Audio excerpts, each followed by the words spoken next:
Good morning, students. Today, I would like to explain how to design a coupling. So, first of all, the definition of coupling.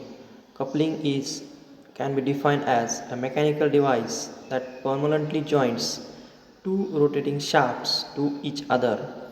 For example, a coupling is used to join the output shaft of an engine to the input shaft of hydraulic pump to raise the water from well.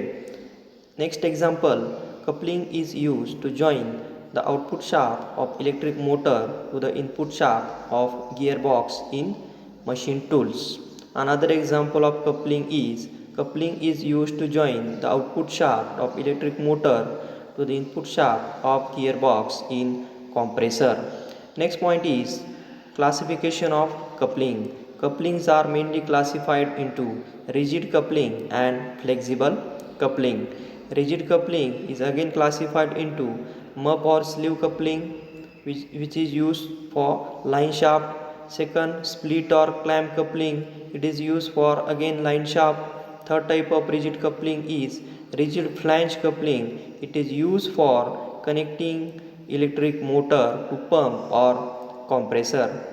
Then second major type of coupling is flexible coupling. Flexible coupling again classified into bushpin type flexible coupling, which is used for connecting diesel engine to gearbox.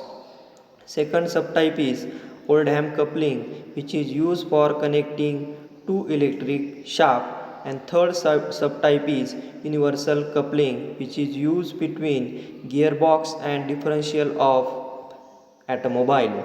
The next point is difference between coupling and clutch. We know that coupling is a permanent connection while the clutch can connect or disconnect two shafts at the will of the operator. The shaft to be connected by the coupling may have collinear axis, intersecting axis or parallel axis with a small distance in between. Next, an important point is difference between rigid and flexible coupling. Difference between rigid and flexible coupling. First comparison parameter is purpose. For rigid coupling are used to connect two shafts which are perfectly aligned. In case of flexible couplings are used to connect two shafts having small misalignment. Second important comparison parameter is alignment. Rigid coupling cannot tolerate any misalignment between two shafts, while flexible coupling can tolerate small amount of lateral or angular misalignment between two shafts. Next, shock and vibrations. Rigid couplings cannot absorb shock and vibrations, while flexible coupling can absorb shock and vibrations. Next is cost. Rigid couplings are less expensive, while flexible couplings are more expensive. Next point is to what are the important aspects of rigid flange coupling or protected type of coupling. Important parameters. The standard proportions for various dimensions of the rigid flange coupling is shown as figure as follows. The figure is given for in this figure. This figure is for rigid flange coupling, that is protected type rigid flange coupling. Here the various parameters are: first parameter is d small d h, that is outside diameter of hub. Next is lh. L small l suffix h means length of hub or effective length of key. The next is capital D. Capital D is nothing but p circle diameter of bolt. Then small t is nothing but thickness of bolts. Then small t1 is nothing but thickness of protecting rim. Then small d is nothing but diameter of shaft. Small d1 is nothing but nominal diameter of bolt. Small d suffix r is nothing but diameter of spigot or recess. Capital D suffix O, that is outside diameter of flange, that is for flange coupling. So these are the important parameters for rigid flange coupling. So we'll take one by one. So first DH, we know that DH is outside diameter of hub and DH equal to 2D, that is standard relation. D is nothing but shaft diameter.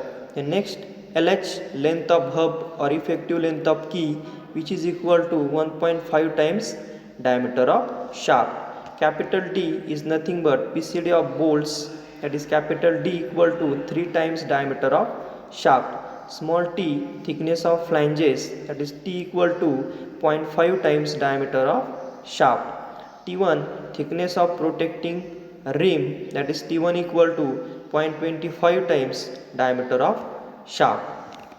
Then next small d is nothing but diameter of shaft in terms of mm. Small d1 is nothing but nominal diameter of bolt.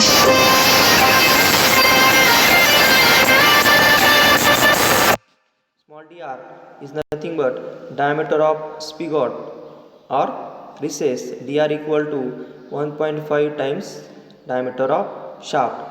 Capital DO, that is outside diameter of flange, DO equal to 4D, 4 times diameter of shaft plus 2 into thickness of protecting rim. The next important parameter is number of bolts is also decided from the shaft diameter in the following way. Capital N equal to 3 for shafts up to 40 mm diameter. Capital N equal to 4 for shafts from 40 to 100 mm diameter. N equal to 6 for shafts from 100 to 180 mm diameter.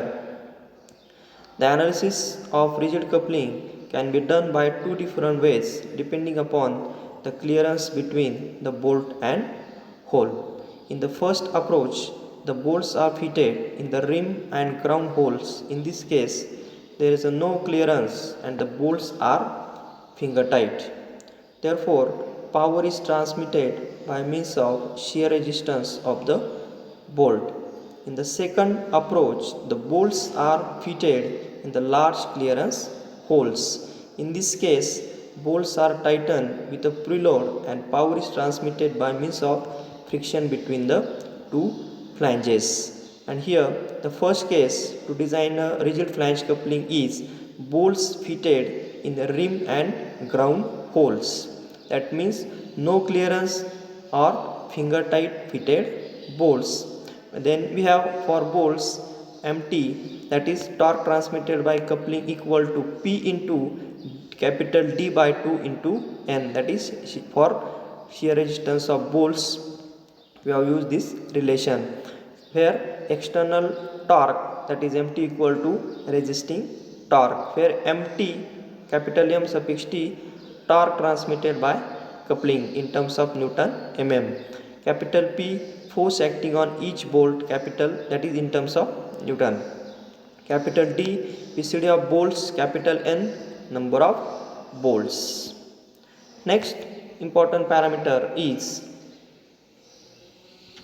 the direct shear stress in the bolt is given by tau equal to P upon pi by 4 small d1 square, that is equation number B. Here tau is nothing but shear stress in the bolt in terms of Newton per mm square. Small d1 nominal diameter of bolt in mm. Then from equation A and B, equation A is mt equal to P into capital D by 2 into N, and equation B is tau equal to P upon pi by 4 small d1 square. So from equation A we have P equal to, from equation A, P equal to 2 mt upon capital D into N. So put this equation C in equation B, we get tau equal to, here P is 2 mt upon Dn upon pi by 4 small d1 square. Then just express this equation tau equal to 2 mt upon Dn into 4 upon pi d1 square. So we have to just evaluate in terms of tau equal to, that is shear stress, 8 mt capital M suffix T upon pi capital D capital N small d1 square, that is equation D. So this equation D is used to determine nominal diameter of bolts, that is small d1.